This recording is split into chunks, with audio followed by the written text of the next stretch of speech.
नमस्कार, मैं हूं श्वेता सिंह। आज देश कोरोना के संकट से जूझ रहा है। लोगों के जहन में कई सवाल हैं। ये लड़ाई कई बार गलत दिशा में मुड़ जाती है। लोग पैनिक हो जाते हैं, चाहे वो दवाइयां हो, ऑक्सीजन की समस्या हो या फिर घर में इलाज का तरीका। इसीलिए एक्सपर्ट्स की राय जानना बहुत जरूरी है। आज हमारे साथ देश के बड़े बड़े डॉक्टर्स मौजूद हैं जो आपकी हर आशंका को दूर करने का प्रयास करेंगे, जिनसे हम चर्चा करेंगे अपने इस राउंड टेबल शो में। लेकिन सबसे पहले उन सवालों के जवाब जानते हैं जो इस वक्त देश के सामने बड़ी समस्या के तौर पर खड़े हैं। सीटी स्कैन, रेमडेसिविर, ऑक्सीजन और पीक को लेकर देश के जहन में कई सवाल हैं। क्या कहना है उस पर एम्स के डायरेक्टर डॉक्टर रणदीप गुलेरिया का? आइए पहले वो जान लेते हैं। 80 to 85% पेशेंट्स हैं वो माइल्ड इलनेस होती है, उनको जुकाम, नजला, बुखार हुआ, बॉडी एक्स हुई और वो बिल्कुल ठीक हो जाएंगे। उनको सीटी कराने की कोई जरूरत नहीं है, स्पेशली यंगर एज ग्रुप में, बिकॉज सीटी से रेडिएशन एक्सपोजर भी होता है। और ये बहुत डेटा अवेलेबल है नाउ यूएस में। इंटरनेशनल एटॉमिक एनर्जी एजेंसी जो है वो तो यही कहती है कि आप जितना कम करो रेडिएशन एक्सपोजर उतना जरूरी है, क्योंकि बाद में कैंसर के चांसेस बढ़ जाते हैं। इसलिए इन लोगों को सीटी कराने की कोई जरूरत नहीं है। हम सीटी करा के अननेसेसरी पैनिक क्रिएट करते हैं। ये हमें समझना चाहिए कि माइल्ड केसेस में भी लंग्स में माइल्ड पैचेस आ सकते हैं जो अपने आप खत्म हो जाएंगे। सबसे पहले हम परिचय कराते हैं उन खास मेहमानों से जो हमारे साथ जुड़े हैं इस समय। Doctor Naresh Trehan, chairman and managing director Medanta, और डॉक्टर अशोक सेठ, chairman of Fortis Escorts heart institute. Doctor Trehan, पहले आपसे मैं समझना चाहती हूं, और हम टेस्टिंग से ही शुरू करते हैं और उसके बाद धीरे धीरे आगे बढ़ते हैं। बाकी जो मुद्दे हैं हमारे सामने उसकी बातें करेंगे, क्योंकि पीक को लेकर खासकर सवाल लोगों के मन में है। कुछ राज्यों में जो आंकड़े हैं वो अगर कम दिख रहे हैं तो इसका क्या मायने निकाले जाए। लेकिन ये सीटी स्कैन को लेकर जो लोगों में एक होड़ सी दिखती है कि लोग चाहते हैं कि जल्दी से सीटी स्कैन करवा लें जैसे ही कुछ लक्षण नजर आते हैं। क्या क्या नुकसान हो सकते हैं सीटी स्कैन के, डॉक्टर त्रेहन? आपको ये समझना है कि हर चीज जो हम बोल रहे हैं कि जैसे कोई टेस्ट है या कोई दवाई है, उसका उचित टाइम होता है इस डिजीज पैटर्न में। जब उसका उचित टाइम हो तभी करवाना चाहिए। ये नहीं कि लोगों में ये बह फैल गया कि सीटी स्कैन सबको कराना, ये बिल्कुल गलत बात है। इसके दो नुकसान है। सीटी स्कैन में रेडिएशन होता है, आपको काफी सारा एक्सरे एक्सपोजर होगा, तो अगर जो अननेसेसरी है तो बिल्कुल नहीं करना है। जिसमें हम सोचते हैं कि ये सिंड्रोम बढ़ रहा है, क्योंकि एक चीज को नहीं देखते, हर इसमें टेम्परेचर, कितनी इंटेंसिटी है, क्या स्कोर है, सीटी स्कोर है उसका, वायरल लोड का, और उसके साथ साथ हम ब्लड टेस्ट कराते हैं जिससे पता लग जाए कि बॉडी में इन्फ्लेमेशन हो रही है कि नहीं। अगर जो ऐसा होता है जिसमें हम देखते हैं कि बहुत फीवर रिस्पॉन्ड नहीं कर रहा, जिसके हम देखते हैं कि उसके जो ब्लड टेस्ट है जिसके अंदर सीआरपी बढ़ा हुआ है बहुत ज्यादा, या फेरेटिन बढ़ा हुआ है, डी डाइमर बढ़ा हुआ है, तो तब हम रेकमेंड करते हैं कि एचआरसीटी होना चाहिए। जल्दी करा लोगे तो उसका कोई फायदा नहीं होगा, फिर कराना पड़ेगा और डबल एक्सपोजर मिलेगा, डबल एक्सपेंस होगा। और सीटी स्कैन अगर जो सारा हिंदुस्तान ही कराने लगेगा तो इतनी फैसिलिटीज भी नहीं है, और जिनको जरूरत है उनका टाइम ही नहीं मिलेगा।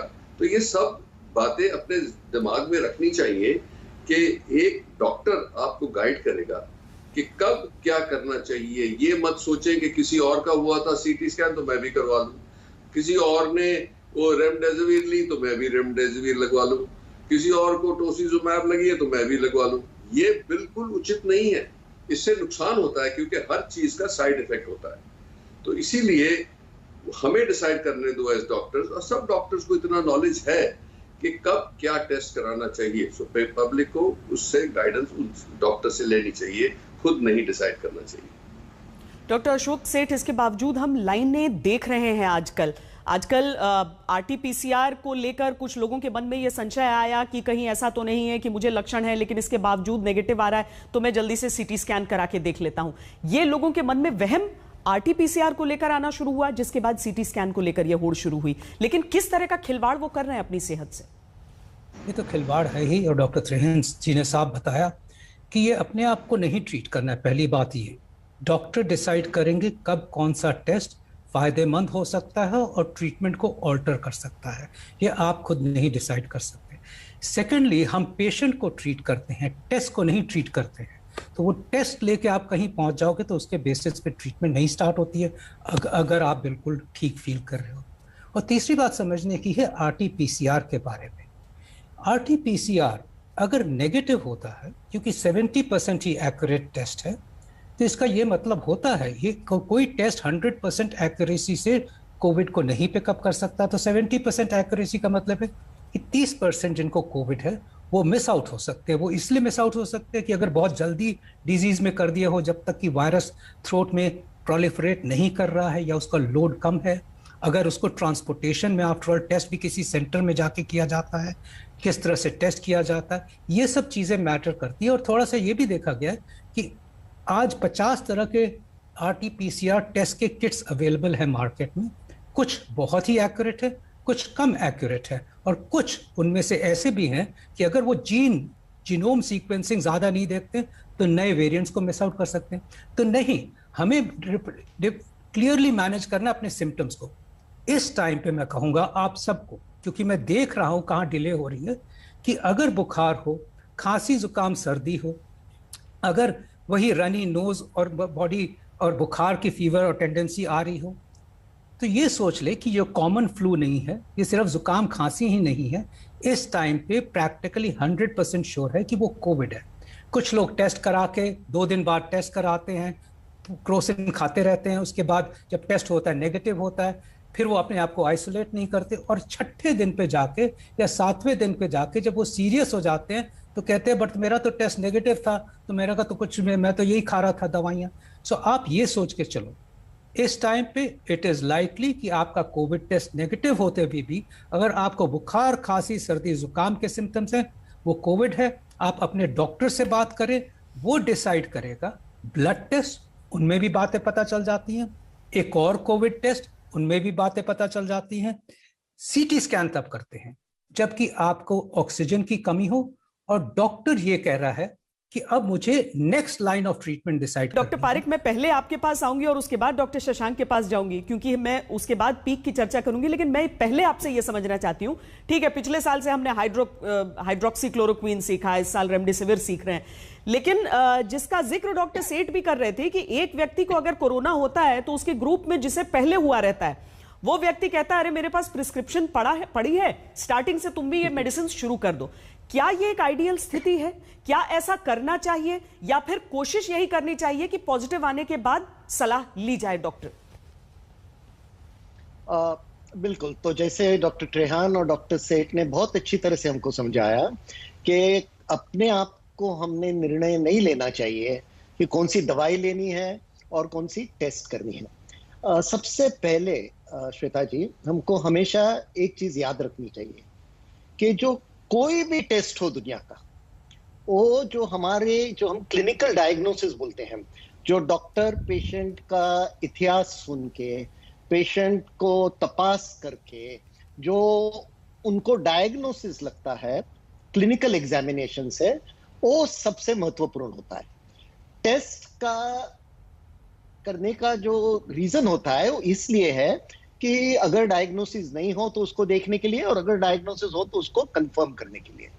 तो कभी भी ऐसा नहीं होना चाहिए कि सिर्फ टेस्ट कर लिया और टेस्ट को देख के टेस्ट के बाद ट्रीटमेंट शुरू कर दी। फिर जैसे आपने कार्यक्रम में बताया था पहले कि ये टेस्ट करने में, HRCT स्कैन करने में काफी नुकसान भी हो सकता है और उसकी जरूरत भी नहीं होती है। अभी क्या हुआ है देखिए, 90% से ज्यादा लोग माइल्ड इन्फेक्शन के साथ ठीक तरह से ठीक हो जाते हैं, लेकिन उनके विजुअल्स तो टीवी के लिए ड्रामेटिक नहीं है। टीवी पे ये लोगों को हम देखते नहीं हैं, वो अपने आप ठीक होके अपने काम पे लग जाते हैं। लेकिन जो लोग ICU में होते हैं, जो स्मशान घर में जो हो रहा है, वो ज्यादा टीवी पे दिखाई देता है।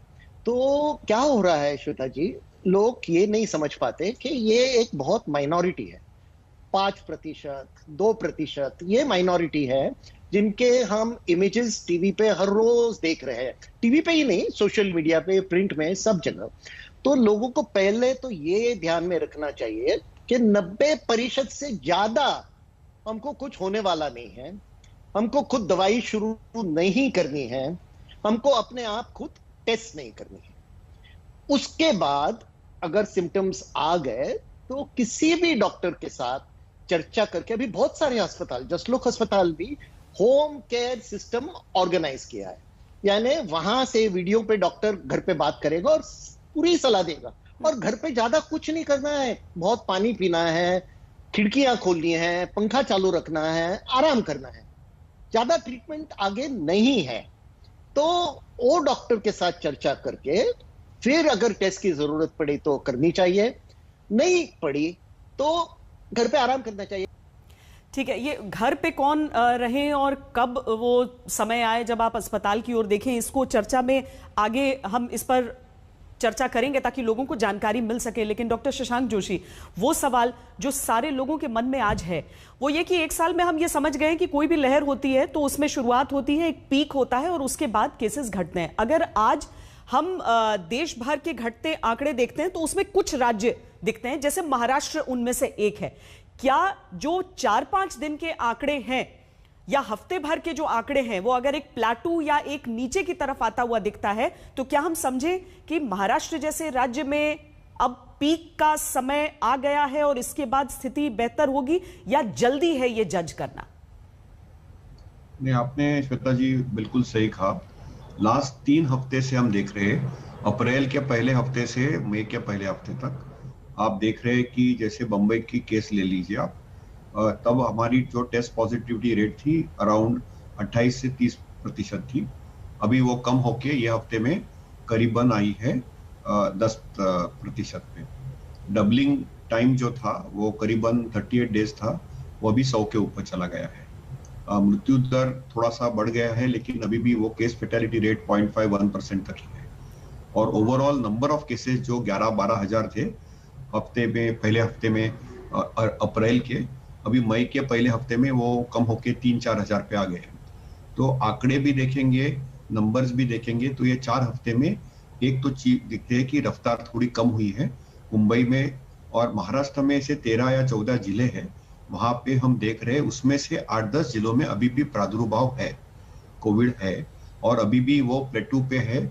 लेकिन एक 4-5 जिलों में हम एक संकेत देख रहे हैं कि प्लेटू होके ये लहर कम होनी चालू होगी।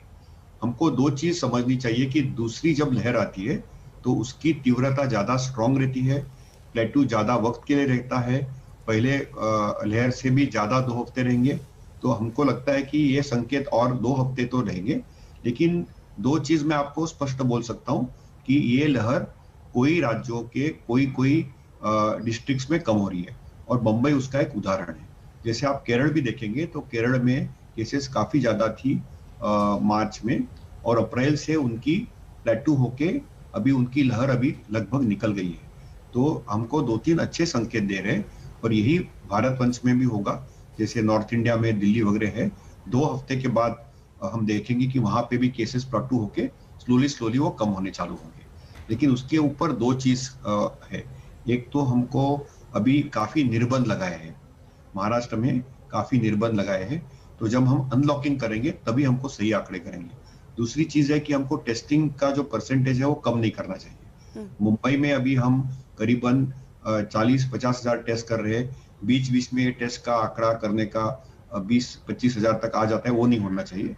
और महाराष्ट्र में भी करीबन हम देख रहे हैं कि लगभग 60-65 हजार केसेस आ रहे थे, अभी वो अराउंड 50 हजार केसेस आ रहे हैं, और टेस्टिंग भी अराउंड 2.5 लाख कर रहे हैं।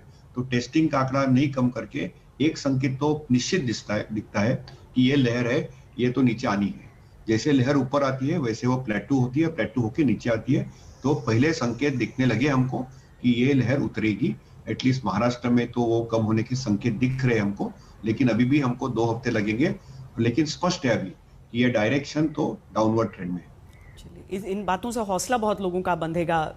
डॉक्टर अशोक सेठ, अगर हम महाराष्ट्र को ही एक एग्जाम्पल के तौर पर और यहाँ के आंकड़ों को एक मिसाल के तौर पर देखकर चलें तो हमें यह भी समझ में आता है महाराष्ट्र उन राज्यों में था जिन्होंने जल्दी और काफी समय से ये लॉकडाउन लगा कर रखा है, रिस्ट्रिक्शंस बढ़ा कर रखी हैं।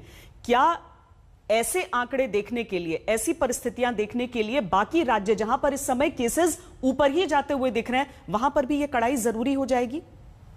श्वेता जी, आपने देखा होगा कि ये एक वेव है जो कि पूरी कंट्री को एक साथ नहीं आ रही है। धीरे धीरे करके वही स्टेट्स जो पहले थे, अब जो पहले कम थे, अब वो धीरे धीरे बढ़ते जा रहे हैं। तो इसीलिए पूरा हिंदुस्तान अब एक उस लहर में है। ये ज़रूर है, हमें लॉकडाउन वर्ड अब हमें साइड में रख देना चाहिए कि क्योंकि उसमें ये डिबेट होता रहता है कि लॉकडाउन खराब है, इकोनॉमी के लिए खराब है, फिर कोई कहता है कि लॉकडाउन सर्वाइवल के लिए बेटर है। एक्चुअली हम क्या चाहते हैं? हम चाहते हैं कि ये ट्रांसमिशन रुके। ये जो रेट ऑफ ट्रांसमिशन जिसकी वजह से हम एक सुनामी में एनगल्फ हो गए हैं, इसको एक से दूसरे आदमी को वायरस ट्रांसफर रुक जाए, चाहे वो हम कोविड अप्रोप्रिएट बिहेवियर से करें। और कोविड अप्रोप्रिएट बिहेवियर तो टाइम लेगा, तो हम सोचते हैं कि किस तरह लोगों को सेपरेट किया जाए, किस तरह अननेसेसरी गैदरिंग्स खत्म की जाएं। पूरे देश की पीक को हम एक आंकड़े के तौर पर देखें या हम समझें कि अभी जिन राज्यों में हुआ है और अब जैसे दक्षिण के कुछ राज्य या बिहार बंगाल में जो मामले बढ़ रहे हैं, तो राज्यों के हिसाब से यहां पर पीक होगा, और अगर होगा तो वो तारीख क्या हो सकती है, आकलन क्या हो सकता है। बस इस ब्रेक के बाद चर्चा को आगे बढ़ाएंगे, देखते रहिए। आज चर्चा कर रहे हैं देश के नामी डॉक्टरों से, ताकि आपके मन में कोई संशय न रह जाए इस कठिन समय में। डॉक्टर पारिक, हम उस पीक की बात कर रहे थे जिस पीक का इंतजार पूरे देश में सब कर रहे हैं कि उसके बाद शायद ढलान पे जाएं, आंकड़े कम होते जाएं। लेकिन क्या समूचे देश में आपको एक तारीख दिख रही है जिसकी गणना अभी तक हो रही थी? अभी तक तमाम एक्सपर्ट्स जो हैं वो एक मिड मे की तारीख दे रहे थे, या फिर हर राज्य को अपने केसेस के हिसाब से इसे आंकना होगा? देखिए श्वेता जी, हमको हमेशा 3 आंकड़ों पर ध्यान रखना चाहिए। सबसे पहले दुनिया में क्या हो रहा है, उससे हमको क्यों उस पर ध्यान रखना चाहिए कि हमको कभी ये भूलना नहीं चाहिए कि ये जो बीमारी है जिसने पूरे दुनिया को हिला दी है, वो एक व्यक्ति से शुरू हुई थी। सिर्फ एक ही व्यक्ति से वुहान में ये शुरू हुआ था और अभी पूरी दुनिया में फैल गया है। तो वायरस के लिए पूरी दुनिया एक देश है, और जब तक थोड़े लोग रहेंगे उनकी जिनकी सुरक्षा नहीं रहेगी, तो हम सब पे खतरा है। दूसरा आंकड़ा हमको हमारे देश पे देखना चाहिए। ये क्यों करना चाहिए? क्योंकि हर देश की पॉलिसी अलग होती है। तो अपनी देश की पॉलिसी काफी अलग रही है दूसरे देशों से, तो इसीलिए हमारे देश में क्या हो रहा है उसके ऊपर भी हमको ध्यान रखना चाहिए। और तीसरा, अब हमारे स्टेट में जिधर हम रहते हैं, जैसे मैं महाराष्ट्र में रहता हूं, तो महाराष्ट्र में जो भी हो रहा है उस पर भी ध्यान रखना चाहिए। तो ये तीनों आंकड़ों को हमको ध्यान से देखना चाहिए, और उसके अलावा हमको ये भी समझना चाहिए कि हमारे आजू बाजू में क्या हो रहा है और हमारे घर में क्या हो रहा है। ये आंकड़े नहीं है, लेकिन उसके ऊपर भी हमारा ध्यान रहना चाहिए। ये क्यों रहना चाहिए? बिकॉज जो भी हम लोग पॉलिसी डिसीजन लेंगे अपने परिवार के लिए, अपने स्टेट के लिए, अपने देश के लिए, वो ये आंकड़ों के मुताबिक रहेगा। अभी देखिए, 2 चीजें अभी तक इस पेंडेमिक में, पहले पेंडेमिक की बात नहीं करना चाहता हूं, इसी पेंडेमिक में 2 चीजें से ये बीमारी निकल गई है। किधर भी उनको सफलता प्राप्त हुई, सिर्फ 2 चीजें। एक, आप लॉकडाउन कहें या दूसरा कौन सा शब्द इस्तेमाल करें, उससे हुआ है। अपने देश में भी हुआ था, हमने पहले लॉकडाउन कर दिया था और उसके वजह से बहुत ही जल्दी वो पहली लहर थी वो खत्म हो गई। और दूसरा है वैक्सीनेशन। बहुत सारे देशों ने गलतियां की थी, यूएस ने, यूके ने, बट जैसे उन्होंने उनका वैक्सीनेशन बढ़ाया तो उनके केसेस कम हो गए। अभी सिंगापुर ने एक अच्छा शब्द ढूंढ निकाला है जो सब लोग समझ सकते हैं, क्योंकि सिंगापुर में बहुत सारी भाषाएं हैं और कोई भी शब्द हो, समझो लॉकडाउन, तो उसको अगर आप तमिल में ट्रांसलेट करोगे या चाइनीज में ट्रांसलेट करोगे तो उसका अलग अलग मतलब बदल जाता है। तो उन्होंने एक शब्द इस्तेमाल किया है, लॉकडाउन की बात ही नहीं करते और सर्किट ब्रेकर बोलते हैं, क्योंकि वहां हर घर में एक सर्किट ब्रेकर रहता है और जब कुछ प्रॉब्लम होता है तो सर्किट टूट जाता है और फिर घर में आग नहीं लग जाती है। तो उन्होंने ये सर्किट ब्रेकर शब्द इस्तेमाल करके सब लोग को समझा दिया है। डॉक्टर से बोल रहे हो सही है, क्योंकि लॉकडाउन यानी किसी को लगता है हम कैदी हो जाते हैं, हमको ताले से बंद किया जा सकता है, लेकिन ये लॉकडाउन हमारे पास, या सर्किट ब्रेकर बोलो या कुछ भी बोलो, उसके अलावा अभी जो हमारे देश में हालत है, क्योंकि वैक्सीनेशन की तो बहुत ही शॉर्टेज है, आप तो जानते हैं, आप उसके बारे में चर्चा कर रहे हैं। तो जब तक वैक्सीनेशन की शॉर्टेज रहेगी और कुछ समय तक रहेगी, तो हमारे पास दूसरा सॉल्यूशन नहीं है। और जैसे वैक्सीनेशन आते रहेगा, सभी को वैक्सीनेट करना चाहिए। किसी ने मुझे परसों पूछा था कि 3 चीज क्या है जो हमको करनी चाहिए, वो बोला 3 चीज यही है, वैक्सीनेट, वैक्सीनेट एंड वैक्सीनेट। वाकई, और उसके लिए एक बहुत बड़ा अवरोध हो जाता है डॉक्टर जोशी हमारे सामने कि हमारी आबादी, हमने इस दूसरी लहर में देख लिया है कि व्यवस्था करना कितना मुश्किल हो जा रहा है।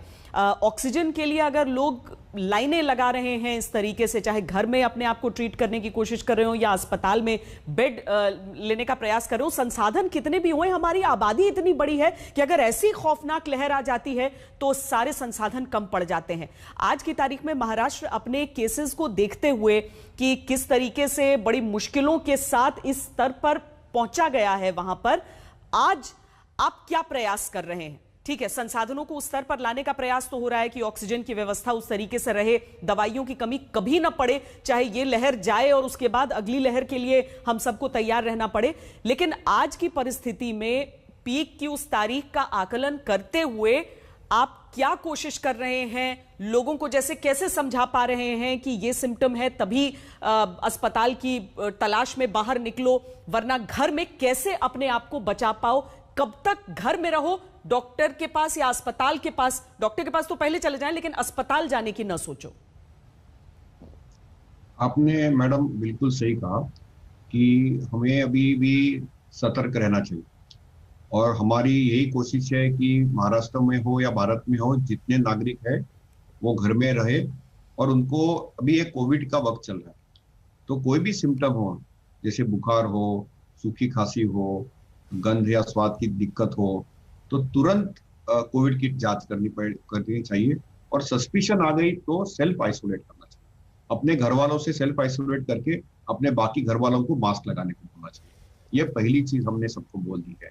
और जांच करके अक्सर हमने ये भी देखा है, जिसे आपके प्रोग्राम में पहले भी डिस्कस हुआ, कभी कभी RT-PCR 70% लोगों में ही पॉजिटिव आती है, तो कभी कभी वो जांच करने के बाद भी सिम्टम्स परसिस्ट रहे तो हम तो हमारे महाराष्ट्र में बताया कि कोविड का जो टाइम टेबल है ये 14 से 21 दिन का है, और डॉक्टरी संपर्क दिन में 2 बार होना चाहिए। यदि आप फोन पे बात कीजिए, डिजिटली बात कर लीजिए, इलेक्ट्रॉनिक मीडियम से बात कर लीजिए, ये होना ही चाहिए। और घर में मॉनिटरिंग के लिए एक तो बुखार मॉनिटर करना चाहिए, सूखी खांसी मॉनिटर करनी चाहिए, आपको दम लगता है, बहुत थकान आती है, तो ये भी मॉनिटर करके आपके डॉक्टर के साथ संपर्क रखना चाहिए। और पल्स ऑक्सीमीटर का हमने जरूर जिक्र किया है कि घर में हो सके तो पल्स ऑक्सीमीटर रखना चाहिए। और पल्स ऑक्सीमीटर में ऑक्सीजन सैचुरेशन की मात्रा यदि 93% के नीचे हो, या 6 मिनट वॉक करने के बाद यदि वो 3% से नीचे आ जाती है, तो तुरंत अपने डॉक्टर को संपर्क करके अस्पताल में जाके ऑक्सीजन लेना चाहिए। ये रेड फ्लैग बोलते हैं। या हमारा जो रेस्पिरेटरी रेट है, यानी सांस लेने की जो रफ्तार है, ये 24 से ज्यादा हो जाती है पर मिनट में, तो भी डॉक्टर से तो हमारे जो प्रोटोकॉल्स है, हम उसमें सिंपल स्ट्रेटेजी है असेस, यानी पेशेंट को असेस करके 24 घंटा अपने डॉक्टरी संपर्क में रखना, नंबर 1। दूसरा, कौन से पेशेंट को ट्रायज या ट्रांसफर करें, यानी कौन से पेशेंट को जरूरत है कि अस्पताल की जरूरत पड़े, कोरोना केयर सेंटर की जरूरत पड़े। और तीसरी चीज ये है कि घर में जो बाकी व्यक्ति है, क्योंकि इस बार आई हुई जो लहर है उसमें आने वाला स्ट्रेन है, उसका ट्रांसमिसिबिलिटी यानी संसर्ग बहुत फास्ट फैलता है। तो घर में यदि 2 या 3 लोग हो, और तो तुरंत सबको सेल्फ आइसोलेट करके उनको भी 3-5 दिन के बाद जांच करनी बहुत जरूरी है। और वैद्यकीय सलाह से दवाई लेनी है। बुखार यदि बढ़ जाता है तो पैरासिटामोल ले सकते हैं, बहुत ज्यादा खांसी कम नहीं होती है 5 दिन के बाद तो एक बुडेसिनाइड का इनहेलर ले सकते हैं। इसके बावजूद भी कुछ भी तकलीफ होती है तो डॉक्टर की सलाह में कोई दवाई चालू करते हैं। और यदि सैचुरेशन ड्रॉप होता है और दम लगता है तो ऑक्सीजन, स्टीरॉइड और लो मॉलिक्यूल हिपेरिन की दवाई अस्पताल में लेनी चाहिए और डॉक्टरी की निगरानी में लेनी चाहिए। अभी हमारे घर में क्या होता है कि काफी लोगों के घर छोटे हैं, जैसे बम्बई शहर में छोटे छोटे घर है, तो उसमें कभी कभी सेपरेट टॉयलेट नहीं रहती है। तो इसके लिए हम सबको दरखास्त करते हैं कि हमारे यहाँ के जो BMC वॉर रूम्स है वहां से उनको कोरोना केयर फैसिलिटी में शिफ्ट किया जाता है, जहाँ को उनको ये सुविधा दी जाती है, खाना पीना दिया जाता है और उनके ऊपर निगरानी भी रखी जाती है। तो ये बहुत जरूरी है कि डरे नहीं और इससे हम बाहर निकलते हैं। अभी अक्सर क्या हो रहा है कि एसिम्प्टोमेटिक यानी जिनको कोई भी लक्षण नहीं है उसमें सबसे ज्यादा खतरा रहता है। लोगों को लगता है मेरे को कुछ नहीं है, मेरी कोविड टेस्ट पॉजिटिव है, 7-8 दिन लगा गया, अभी मैं तो ठीक हो गया, और वही टाइम सैचुरेशन सडनली ड्रॉप होता है। और 7वें 8वें दिन में सैचुरेशन ड्रॉप होता है, 9वें 10वें दिन में आते हैं तो काफी उनकी हालत खराब हुई रहती है। तो इसलिए डॉक्टरी संपर्क रखना भी बहुत जरूरी है। जिनको लक्षण नहीं है उनके ऊपर भी निगरानी रखनी उतनी जरूरी है, तो किसी की मौत नहीं होए और हमको जाने बचानी है। पहले हमारा एक ही मकसद है कि जान बचाए, और दूसरी बार कि अस्पताल जिनको जरिए उनको जाना चाहिए, सब लोग जाके अस्पताल ब्लॉक नहीं करना चाहिए। और हमारे यहाँ पे अभी जो वॉर रूम्स है वहाँ पे घर पे एम्बुलेंस भेज के हम मरीजों को लेके आते हैं और उनको इधर कोरोना केयर फैसिलिटी या अस्पताल में भर्ती कर देते हैं। दूसरी एक बात आपको बहुत महत्वपूर्ण है कि मास्किंग करना बहुत अनिवार्य है। जिनके घर में कोरोना नहीं है लेकिन उनके घर पे बाहर से कोई काम करने के लिए घर में आ रहा है, कोई नौकर आ रहा है, तो वो वक्त में प्लीज मास्क लगाइए, क्योंकि वो जो बाहर से शख्स आ रहा है वो कभी कभी कोविड पॉजिटिव हो सकता है। हमको अभी कोविड टाइम में सबको सस्पेक्ट करना चाहिए जी। तो इसलिए हमको सतर्क रखनी चाहिए कि वो टाइम प्लीज मास्क करे। वो 2-3 घंटे जब घर की सफाई होती होगी या घर में खाना पकता होगा तो वो टाइम मास्क डालना बहुत अनिवार्य है, क्योंकि फिर संसर्ग नहीं होना। और आप जब भी बात करते हैं, आपने हमारे नेबर से भी जब बात करते तो हमने सबको बोल दिया है कि बातचीत करते समय भी आप मास्क करें, उसमें कोई भी इसमें मिस्टेक नहीं करिए।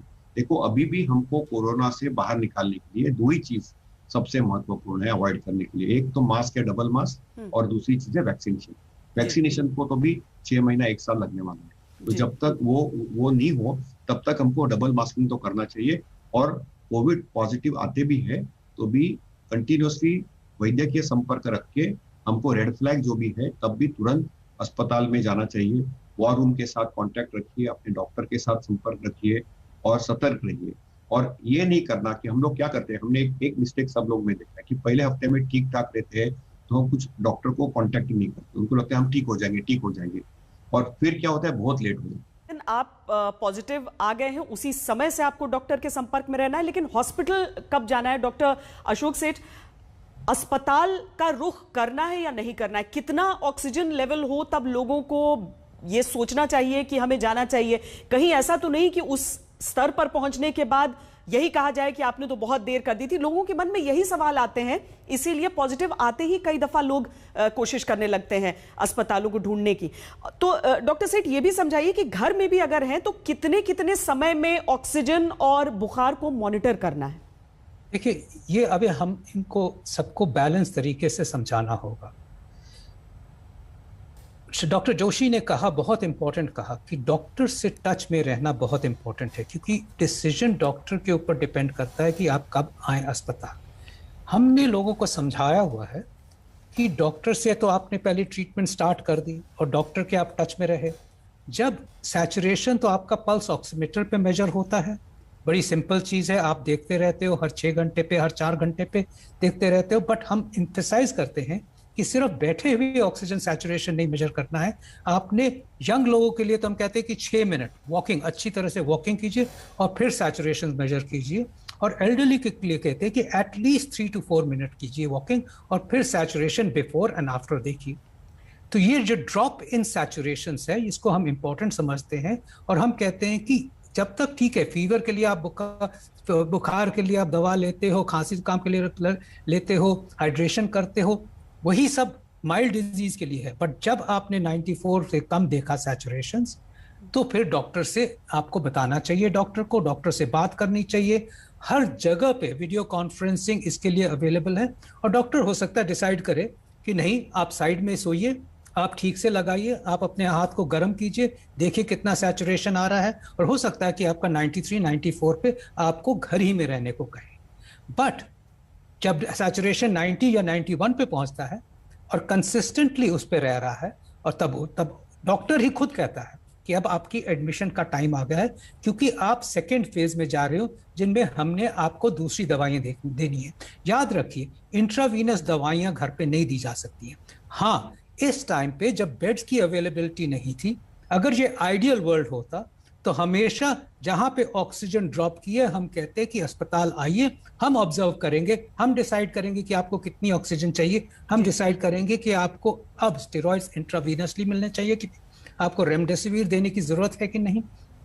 बट क्योंकि बेड्स की कमी है और हमारा फर्ज है कि पेशेंट को ठीक रखना, तो कुछ next steps, early next steps जो हम कहते हैं माइल्ड के बियॉन्ड, वो अब हम घर में शुरू करते हैं, प्रोवाइडेड हम शुरू करते हैं, पेशेंट नहीं, और वो हमारी 1-to-1 मॉनिटरिंग चलती रहे, जिसमें कि पेशेंट हमें बताता रहे कि बेटर हो रहा है, वर्स हो रहा है। वाजिब बात है, डॉक्टर सेठ यही समझा रहे हैं कि हमें सीधे तौर पर यह देखना है कि हमें कोई भी चीज जेनेरिक नहीं ले सकते हैं कि फलाने पर हुआ है तो हमारे पर भी होगा, या इन बातों का एक ही सार है कि डॉक्टर के साथ आपको संपर्क में रहना है। बहुत बहुत धन्यवाद, आप सबने बहुत सारे कॉन्सेप्ट्स को लोगों की क्लियर किया है। बहुत धन्यवाद डॉक्टर सेठ आपका, डॉक्टर पारिक और डॉक्टर जोशी, आप सबका इस पूरी चर्चा में जुड़ने के लिए। एक छोटे से ब्रेक के लिए रुक रहे हैं, आप देखते रहिए आज तक।